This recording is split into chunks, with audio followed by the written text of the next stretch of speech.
dad had a device, an iPhone, when he was 12, I really do believe that you would also have lost that iPhone. And so you're holding Bridge to a standard that you yourself were not held to, and unfortunately to a standard that he has no choice over, as you explained.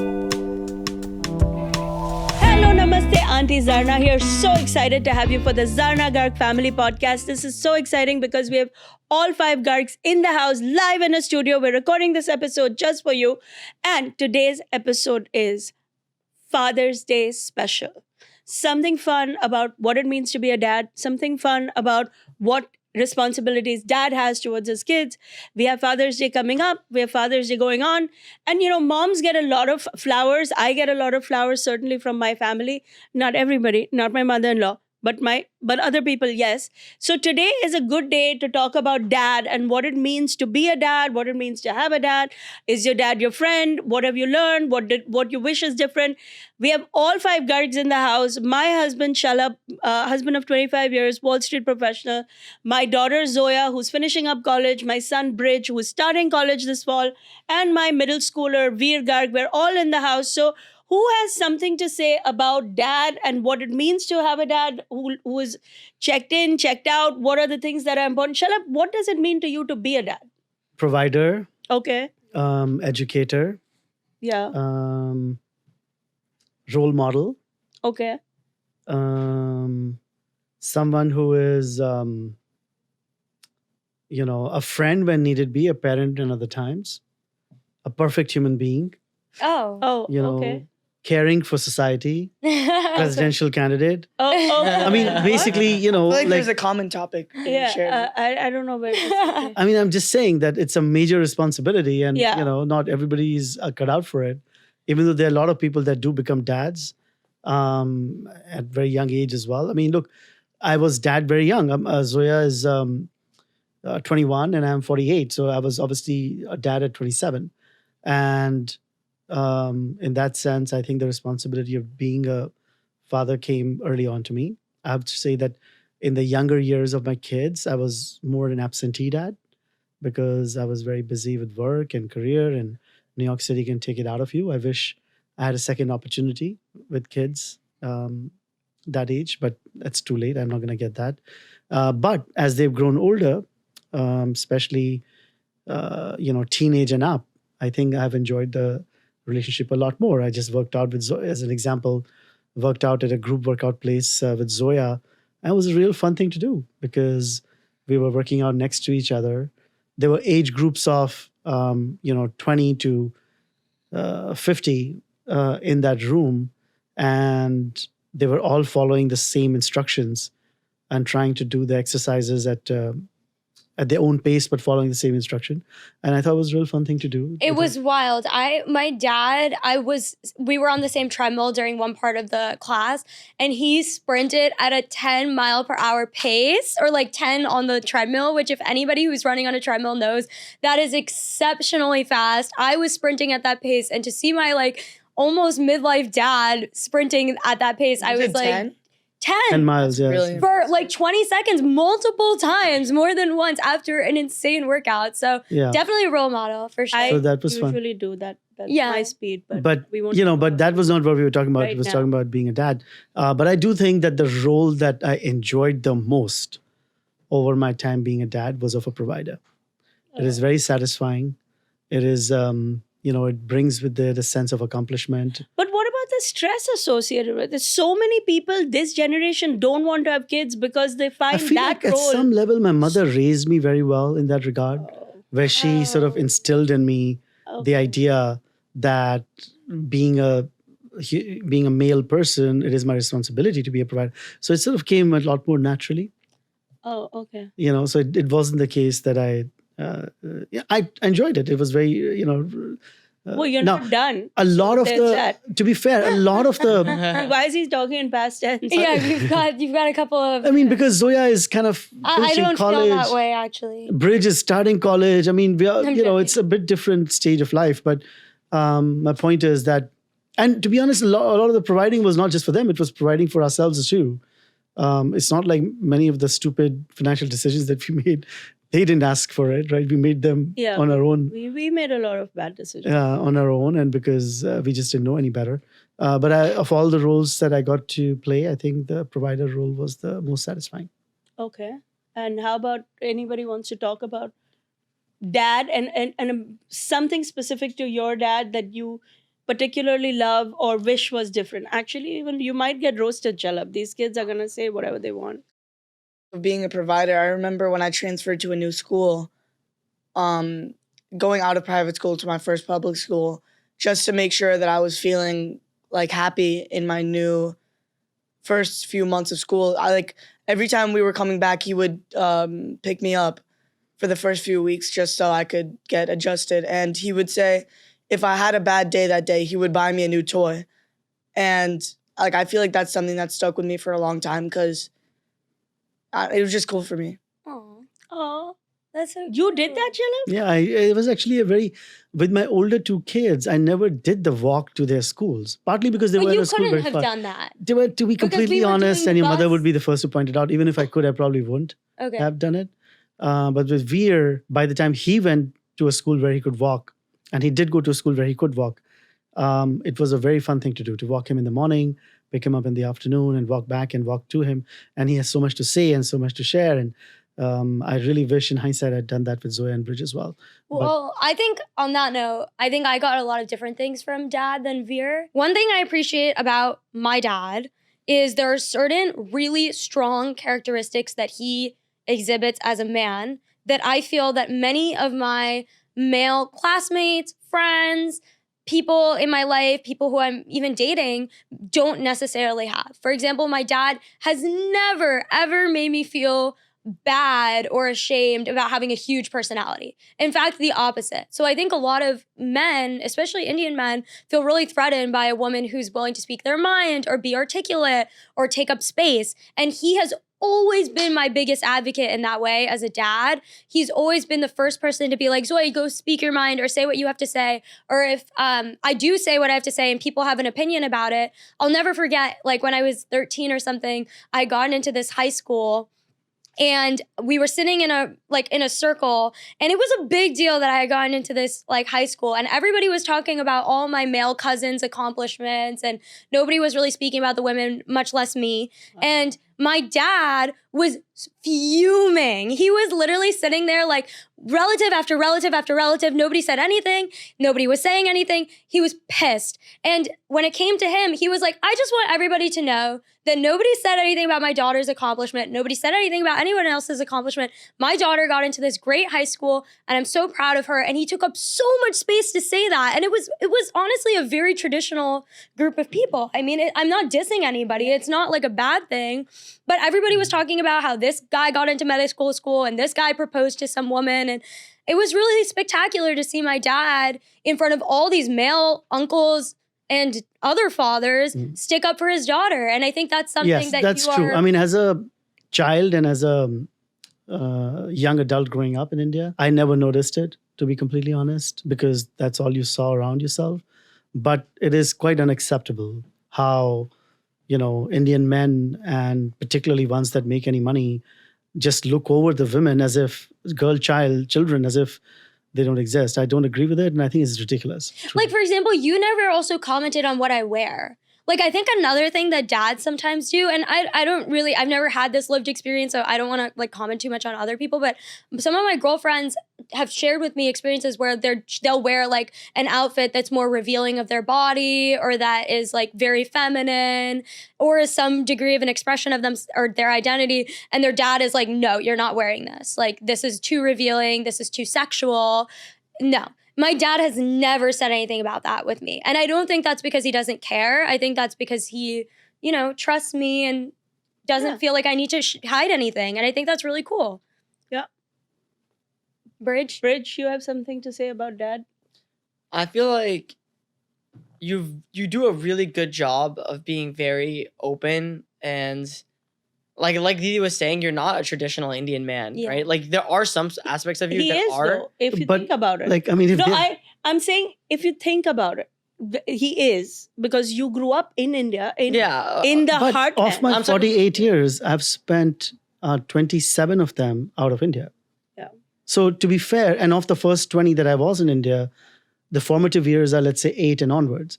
So I spent 12 of those years in India and 27 outside. So it is at some level, it's hard not to accept that, you are going to be influenced by the immediate surroundings that you have. Okay, anyway, I didn't mean to interrupt you. I'm sorry. Go ahead. But that's what I was just saying. It's just similar. Like you are not, I've never felt uncomfortable around you. And that's something that a lot of people Why would anybody feel I uncomfortable? know, like, it's just like, it's possible to feel uncomfortable around a parent or like think that you might be mad at me or think of me in a certain way if I did this incorrectly. And I've never felt that way around you. But you don't feel like I was always very harsh and particularly with respect to you?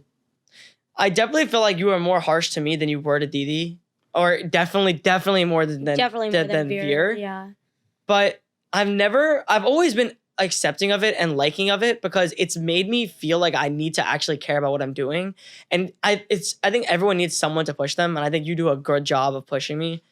And, like mom does a good job of supporting me and making sure that I'm on the right track. And you do a good job of making sure that I'm still moving on that track. I mean, I would say that now that I'm working a little bit, Not a little bit. You're working like a monster. Yeah. I mean, Yeah. I was going to say. whatever version of working, but on it's the last 5 years. To now fully have a real appreciation for what it must have taken to run a ship this big with 5 people in New York City by yourself as an immigrant with no friends and family around. Forget friends and family to help, but like not even around to acknowledge, to support, to guide, to applaud, nothing. The fact that you did it for so many years and without even any complaints is Yeah. just... It's, I mean, Zarna, I did go to IIT. Okay. My what classmates does that are mean? CEOs of Microsoft and Google. So what? So I'm just saying that some of it is just talent, right? We just Oh, a special group of men that okay. a slightly more It talent. was going It really was going well. really It was- well. I was like trying to, He's so okay. I think he's uncomfortable accepting Yeah. compliments. Yeah. So he's like trying to be funny and but I'm surprised that Godfather has not been quoted yet. Yeah. I'm surprised. I think that really when this younger generation talks about like, we don't want to have kids because it's too much pressure. And when I think about that, I think about you the most and all the pressure that you dealt with a smile. Like I didn't even know Yeah. for 20 years, I had no idea how hard it is to go out there and make money. Now that I'm making some money, it's like the fact that it's a battle and a bloodbath every single day, you just didn't even let us feel it. Like, did anybody here feel it? Never. No. Not from him. I probably talked about it and went on and on about like, do you know how hard it is to make money? But every time I said it prior to these last 5 years, even I didn't know how hard it was. I just said it because it felt like the right thing to say. Do you know what I'm talking about? Yeah. Yeah.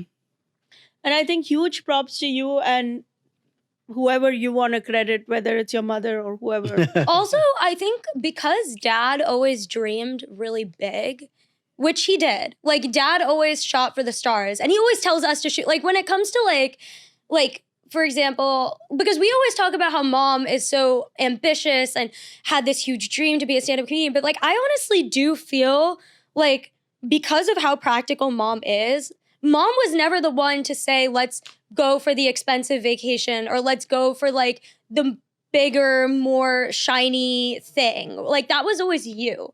And I think because of your commitment to that and your unwavering belief that you can achieve that for yourself and our family can achieve that, in many ways, I think that's why mom actually believed that she could be a stand-up comedian, right? Like, I think if in a world where you were more practical and you took things like step by step by step all the time, which I know like has been contentious because obviously some decisions aren't the best, but like a lot of the decisions have been great. Like maybe if you had married somebody who was like that, you wouldn't have eventually discovered this big, bold dream. Without a doubt. Without a doubt. Like dad was yeah. the one who was like, you Yeah. should shoot for Yeah. shoot for a Stanford or shoot for a Cornell or, mom obviously did everything in her practical manner to be able to like make that happen. But I do think that dad was the one who never believed that we couldn't. Right. And mom Without a does doubt. too. And I just No, think but that it's one thing to believe it, and it's one thing to be there with somebody who not only believes it, but puts the actions behind. And it is true. You did go to IIT. You did achieve something that is phenomenally difficult, and you made it possible in our family at all. I mean, I didn't go to a name college or law that's school. not even what I was saying. You don't need to go to any of No, those but things. you don't need to, is a fact. But when you do accomplish one of those very difficult things, you know that you can do difficult things. Yes. And knowing that enhances how much you believe. It's not the IIT, the Cornell, the Stanford, or even succeeding as a stand-up comic. It is succeeding at a very difficult thing that gives you the belief that you can figure out the next difficult thing. And in our family, your dad was the first one to bring that belief, to bring that sense of self-confidence that we should not settle. Yeah, We should that's not true, settle I for guess. My second brother best. says that too, to be honest. My younger brother also went to IIT. And he did say many times as a young man that the fact that someone in his family achieved it gave him a lot of confidence he can too. Yeah. Yeah. It's It true. makes it possible. Yeah, it makes it possible. You know how in your generation, I feel seen. Manifested. I feel seen. We feel represented. We feel representation. That is the Yeah. manifestation of that. Is that, but having a broader topic of fathering, parenthood. What do your friends say when they talk about their fathers? Like, do they have a similar relationship with their fathers that you have with yours? I mean, I certainly didn't. I grew up with a very complicated, messed up father-daughter relationship. Chastised my whole life by my dad for being not perfect for 100 different ways. It's a miracle that I believe in myself. Honestly, Yeah, I don't it even know is. why I believe in I probably shouldn't. But I think it's pure survival instinct. No, that's But how is it with you guys and your friends? Do you ever talk about your dads? No. Do your friends take permission from your dads to do stuff? I mean, Depends on what we're doing. I mean, I've never really had a conversation with my friends about my dad. Yeah. But No, about their dads. no, I know. We never Their- really talk yeah. about dads, but I guess some differences that I see with other dads is a lot more dads are a lot more involved in terms of like going to sports games, setting up a lot of dads care a lot more about their children's sports. That's Yeah. more of like a white thing, I feel. That's a American thing. It's definitely more of a American American thing. Because it's not just a white people thing. It's definitely a very American thing. Yeah, I feel like a lot of American dads care a lot more about sports. But Yeah, I think I took Veer the most. But my in the dad, last like few- dad, still, like even though he didn't play as many sports growing up, he still involved himself in my sports. Like he would take me to the park to just throw a football around a lot. With you, I did, but with Zoya Didi, again, I feel like your childhood was a little different with respect to me than Didi and Bridge. We played video games though. We played Mario Bros. was a lot all the of way fun. through. That was really Yeah. fun. And we finished it. And we finished it. And it was really Okay. serious that we finished all of Mario Brothers. I mean, it was like playing Hunger Games. It was Yeah, like a lot it of was like competition. serious business. And to be honest, your dad was a track star in his high school. Oh, you were? Yeah. Oh, He just in ran high track. school, though. Just in high school. But the fact that, because no one in India actually plays organized sports. I mean, back then.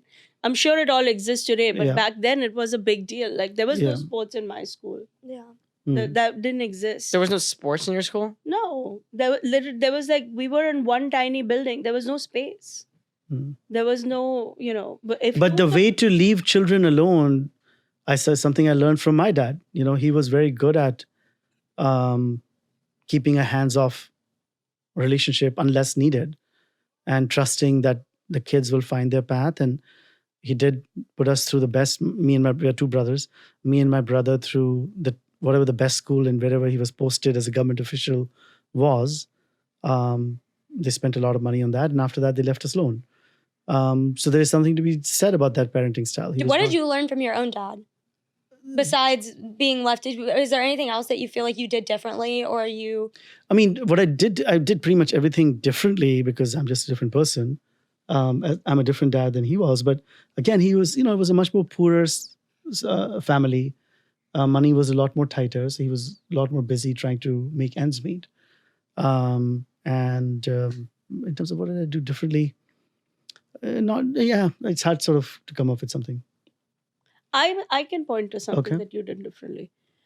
Your mom tells a story about how harsh your dad was when he was trying to teach you something. Mm. Like, if you didn't get it right away, he would Yeah, lose that's his true. temper. He would lose his temper. And because you had such an awareness of it, you've been very mindful Yeah, of you it don't with lose your temper with at these all. kids. That Yeah, I don't think in any of the 3 kids' lives I've ever screamed at them. yeah, Have I? I don't think I've ever screamed at them. because I do think that's a little bit of, and by the way, every parent of that generation yelled and screamed at their kids. I mean, so it's not your dad. My dad, we can't even go down the road of the kind of things my dad said.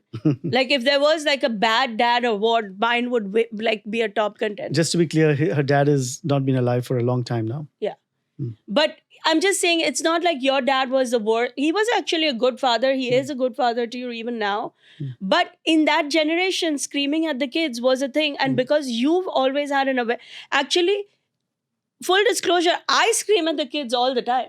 But to that you always have in our many fights always point out that I earned the right to scream Yeah, I do. by spending multiple hours with the kids. There's a when ratio. But that's also when you scream at them, the only memory they have of you is the screaming. Yeah. And nothing else to compare that screaming to. Yeah. And that's actually a good point that, the screaming is okay if you're spending hours and hours with the kids, doing a lot of other fun things at the same time. But she also No, there screams is at a us because there's a lot of pressure. time spent screaming ratio that I deeply believe in.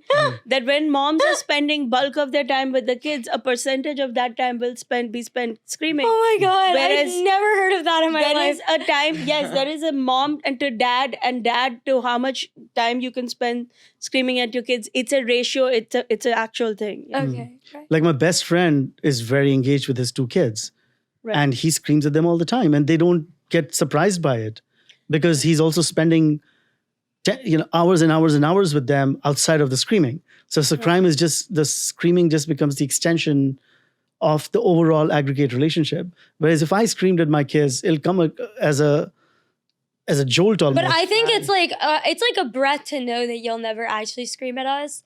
Or like if it is, it's brief, like for sure. Because honestly, I do think that if I had 2 parents that were as involved in that way, This feels like shade towards I don't even know. I mean, I get angry. I mean, I was very angry when you spent $100 on a telephone call to the UK when you could have he used was pissed. WhatsApp. Yeah. Instead of using WhatsApp, a Stanford kid used actual Verizon telephone line to call London, He's getting costing mad. $100. I'm kind of on Didi's side for that one. Why? I just think that like that's the one thing that I think like I do think that you sometimes will sweat. Like I get that I love that you make a point of it because of course I'm not gonna try and do that again.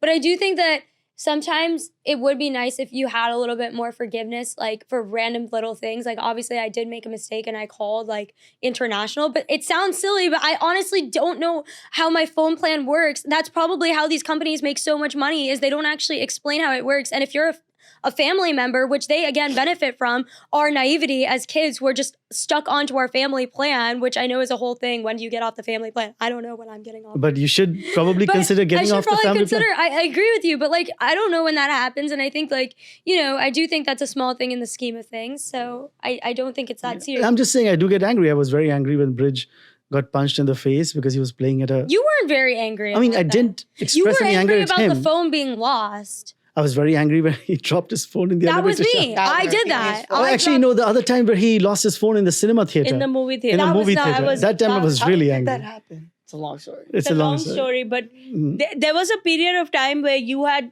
2 or 3 phones replaced in Yeah, back to back. and these are not like, as Zarna points out in all of these conversations, in our great country of ours, telephone has now become like a extension of a human being Yeah. to a point that if you lose it, the choice doesn't exist to not replace it. But that again, here's my thing about this, and I would love to know what people think about this. Our parents did not grow up in the age of the iPhone and the iComputer, like all of these computers and these devices, right? Right. And one thing that I always would remind Bridge of, because Bridge would feel very guilty, obviously, that he lost his device. And like he should feel guilty. It happens. Like he has to be responsible over his stuff. So fair. And I'm glad that, but one thing I would always say to him is if dad had a device, an iPhone, when he was 12, I really do believe that you would also have lost that iPhone. And so you're Yes. holding Bridge to a standard that you yourself were not held to, and unfortunately to a standard that he has no choice over, as you explained. I think right? that's a good point. I agree with that I would Even- lose. schools require in many ways that the kid has a phone because of like basic school things. Like they provide phones sometimes. I really, to be honest, wish there were cheaper smartphone but you options can. that That's the existed for thing is teenagers. that Apple owns the entire universe in It's that a- regard. Yeah. Monopoly. Like I wish there were $200, $150 smartphones that could do bulk of the stuff But then that again, kids need to do. but then you're also not valuing the amount of peace of mind. For example, it gives someone like mom.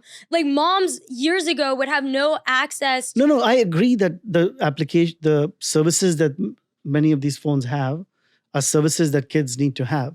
But there are many others for which you're paying on that smartphone that the kids don't need. Kids don't need to do banking, for example, on the iPhone. Well, Right? now Kids, he does. I mean, now he's 18, but Veer, for example, doesn't need to do banking, doesn't need to do all this other. I'm just saying that I wish there was a cheaper version no, I where understand. that had location and that had all the basic Yeah. stuff. So, if you guys could think of one amazing thing that you've learned from your dad, what would it be?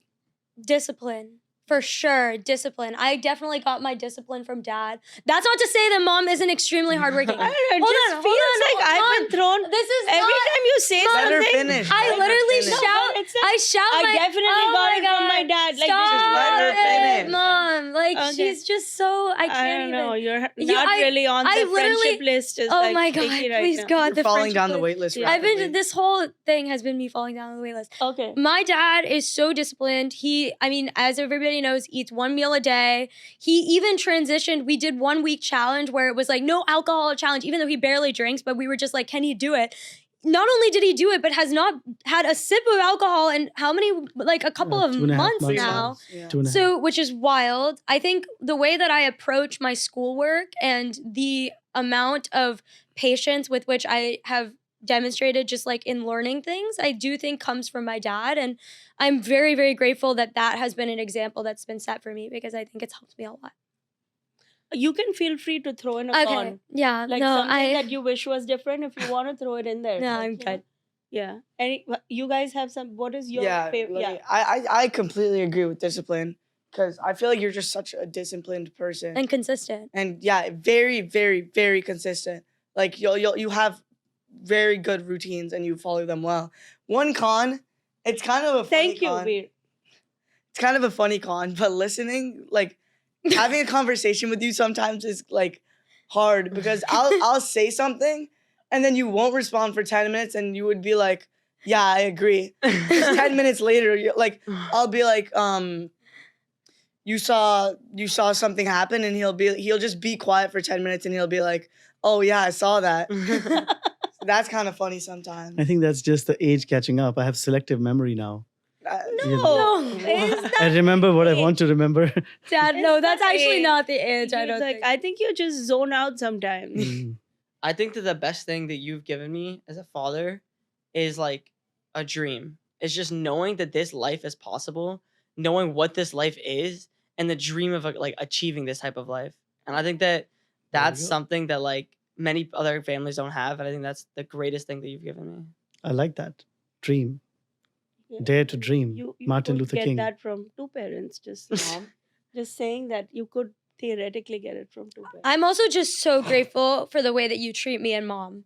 Honestly, like I know it sounds so stupid, but going to college, you definitely learn a lot. You learn a lot about how other fathers and other male role models treat their daughters and treat their wives. And like you are so all about me and mom being so loud in almost every capacity, voice. I mean, to be fair, with outfitting. respect to you, I understand. With respect to your mother, I don't have much of a choice.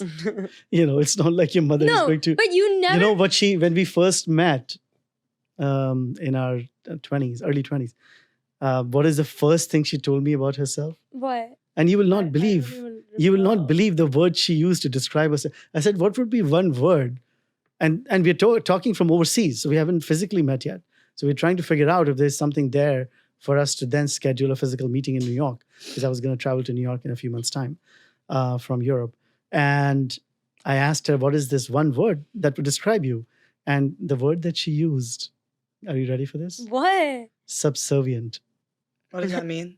I don't even know what that means. What? She used the word subservient. Can you explain what that means? I didn't fully understand what the word Submissive. She's it means submissive. submissive. It means like you are willing to be. So a subservient person is somebody who obeys the command of whoever is around them. Meaning They're that like a she will pushover. listen to whatever I would have to say. It's like she big would bro do gets what I little ask her bro. to I say. feel like you're not. She's like the exact opposite Were of you submissive. lying? No, at the time I thought I was submissive. See, that's the lawyer talking now. No, That at the time, Wow. I was a different Yeah, but person. he said I usually was like going along. I was staying. And I have that in writing, by the way, in a text from that time. I was In an email, yeah. staying with Not my a text. sister. I was saying like whatever they said to do, I did. Can you not imagine that life? Mom, you are the least. He's like the least. Submissive Hold on, person can you ever. not imagine a life where I'm living with somebody and following every rule that they set up because that's their rule? Can Listen, you not and you know imagine? what? Maybe that's the beauty of you meeting Dad was you finally could be your full self. Oh my God, I don't think she became submissive to non-submissive because of my presence. I don't think she ever was Well, I submissive. definitely think the environment with which she definitely, you're But gonna, I described my scenario to you. Can you not believe that that's the life? No, I had? do. I mean, actually- factually, it's a fact. It's not even Yeah. a belief thing. At that time, that's what my life was. Like I didn't And know. then, and I used to, at that time, I was a very good cook. I would, my mother had taught me these amazing things to cook. And I used to cook for myself. I used to cook for her sometimes. And then she came after we Dad. got married to Europe in this tiny apartment and started to take over the kitchen like I completely. haven't even seen you eat, like cut an apple. I've never seen you cook anything in my whole I life. know, but that was, at that time, that was not the case. And she literally moved in, saw that little kitchenette. It wasn't even a full kitchen. And took complete control over it. And I said, okay. I said to her, Zarna, this is fine that you're doing this, and I appreciate that you're doing this. But just know that if I give this up, then 10 years down the road, you're going to resent me for it because I won't just come back. I'll just move on from this way of being. Oh. And you will have it. And she goes, no, no, no, I will never blame you. You can do your thing. And this is something I actually enjoy. And the kitchen is my area. And you do your thing. And then from 10 plus, and then 10 plus years later, I've of never heard course, that in my life, actually. and of course, once I moved on from it, I moved on from it. I never went back to the kitchen. Oh, okay. Okay, so Okay. I think that Is that what I described? Is that Somehow- inaccurate? Somehow, What I just described for the kids, Can you is that confirm inaccurate? or deny that? some parts of what he's saying is true. Some parts of it. He's right. But for him to say, and then I never came back, like you still eat every day. Like you come back. It's just Like, really hard to go back to it. In other words, once I moved on from it and Yeah. started to then count and depend on another person effectively for my, nourishing needs, nourishment needs, I became dependent on it. Okay. And then it somehow became really hard. my fault. Did you see this? How this became my fault? It was my fault that I even gave a 10-year renewal clause to that for the What? first few years. Okay. Every 10 years, we'll renew this thing. Yes, we did have some sort of renewal clause. Wait, is this what love is? is this actually true? Yeah. No, we this did is have a all This renewal is the actually craziest story we ever. did think that every 10 years we should renew whether or not we want to be together. What happened to the like? And then we had a renewal wedding, which was in 20? at 20. 10 or 10? 10 or 20 at my brother's house, That was 10 years. where our sister-in-law, a very nice person, she arranged for a beautiful ceremony. And I renewed it then as well, that this would be another A time. renewal wedding? Doesn't that You ruin were the not whole born yet. purpose of being married? You were not born yet. I think even Bridge were born, but yeah, you were, but not weird. but not we. And I even at that end of that wedding, in front of my mother and in front of my brother, renewed those ideas. That I'm But giving you it would another be like, opportunity. why are you specifying my mother, my brother? Who else would be there? No, my point is there My was brother was evidence to there this. too. And your Okay. brother was there. And she again said, no, no, no, I just love doing.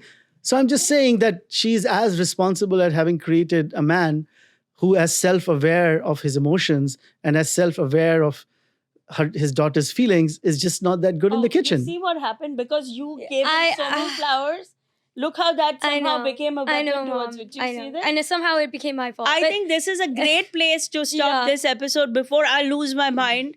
And let's talk about your dad's, your expectation of parenting, your expectation of being a father, what you think your dad did right or didn't do right, what you will do when you become a father or are doing right if you are a father right now. And as we end every episode with a segment called Good Grades with Gargs, we are going to go around this room and assign each other an A grade. who brought the winning move in today's episode? Who gets the A grade for entertainment, for enlightenment, whatever it is? Who wants to go I'm first? going first. Oh my God. Do you? I know. Rich- I know. Every time she has to Every go. time she's like waiting to pounce. I know. Okay, go I ahead. know. I was Type always A that alpha. kid that was like so annoying. Like really, calling me. Were you the teacher You stuff? are. I still am actually. I'm working on it. But basically, I want to give my A grade to Veer actually because I think that Bridge and I were very young when we grew up with dad. So I think dad is right that we've had like a lot of like a different upbringing with dad maybe. And I think Veer it's so cute because I think that Veer takes a lot of traits from dad because he got a lot of dad's attention growing up. For example, I think Veer is exceptionally honest for like the kid that he is. And I think he definitely got that from my dad and how straight cut and straightforward he is. I think Veer got all of that. And I think the story that Veer shared about how his transition out of a new school was kind of challenging and remembering at 8 years old the actions that dad would take to mitigate his fears, that's really cool. And I'm glad that he remembered that. Okay, I'm going next. Okay. Thank you, by the way. I'm giving my A grade to Baya because like that point that he brought up about what is one thing that dad has given us, like having a dream, it's just so like true, and it's just such like a cool idea, Powerful idea. powerful idea. Mhm. Hello, am I not in this family? Mom, not Okay, everything Not about every you. episode you have to get the A alright, Okay, I'm gonna alright. give my A grade to Zoya. I have to give it to Zoya. I think that the whole thing she started off with was very endearing, and you know, in the last 10 or 15, particularly in the last 5 since Zarna has started to work, the awareness around women and in every possible way, I'm really glad that you feel that way. Yeah, I was gonna give my A grade to Didi too for the same reasons. What are the reasons? I forgot now. The I was- fact that she brought up the point about how dad is very understanding and open to like very helpful towards women, very respectful to women. He's encouraging. I think it's more so that he's He is. encouraging. I should share the story about how the dinner table. Yeah, Yes, sure. he Oh, the is- same thing happened with This you is as my- well. And he, It's I my don't know what favorite is story wrong with the ever. world. I don't get it. No, Yeah. but it's the fact that you notice it You and you pay notice it. it. Because obviously, mom and I live this experience every day. I have a story which I wasn't planning. I mean, I actually forgot, but I'm going to get into right now about how Shalabh, how he enables a dream. So, because he's a product of IIT, which is a very prestigious, if not the prestigious engineering school in the world, even bigger than MIT and Stanford, IIT rejects end up at MIT and Yeah, Stanford. it's true. This is a fact. And he is a product of that world. And back in his day, it was a lot of men to women ratio. Probably is still true now. There's still a greatly imbalanced ratio. You have to do really well to get in, whatever. A lot of the people who graduate that school go on to do big things. They're running big companies, including my husband, who's had a career on Wall Street. So we were often in situations where we would have dinner with very high-powered men who were very successful, and then their wives who chose to be homemakers or who chose to, take a backseat to their husband's careers. This was a very common thing in our marriage. And I was always the serial entrepreneur in the group, constantly trying businesses and failing all over the place. Everything I did, pretty much I failed at before I found comedy. But every time I tried it, and I didn't try things in the still of the night. I tried things in a big way. I was always making big announcements about the things that I was doing and, what I was going to be doing. I was going to be a matchmaker. I was going to run this vegan chili business. I was going to be this toothbrush reinventor and so many other things. And one time we were having dinner with my husband's friends and their wives. And it was a very normal thing in their friend group to make fun of me. Because the men were all wildly successful. The women were all very happy being supporting acts to their husbands. And I was always the quirky oddball duck that never kind of belonged in either camp. Definitely not successful at all in my own right, but constantly seeking success on the side because there was this push and pull. And one particular dinner, they were all like coming in hard. I had just failed at something else for the 15th time. And they were all making fun like, oh, what else did Zarna fail? Oh, she did this and ha ha. And everybody went around the table making fun of me. And Shalabh, who famously says very few things in general, is not a big talker, on the table paused and said to me on the table that, do you know why they're all making fun of you? He said, because they're all scared that one day you're going to find your thing and then you're going to be unstoppable. And that was like a pin drop silence moment on that table for everybody, including me. Because my confidence was at its lowest point at that point, where I was like, I'm never going to find the thing. I thought I was going to crumble and die, honestly. Even though I was laughing with people on that table, it was another embarrassing night. And that day, I got reminded why I actually have a strong partnership and a best friendship with my husband, because he knows and has been a supporter before anybody was a supporter, and supporter in the worst and best of ways. Because now I'm going to give you another fun fact. He loves mother-in-law jokes more than anybody else. He makes me write more and more mother-in-law jokes. And then when his mom gets upset, he says that I come up with it. So my A grade for the day goes to my husband, Shalabh. And I can't wait to hear who you assign this A grade to. And thank you so much for listening. Thank you for tuning in. Bye. Bye.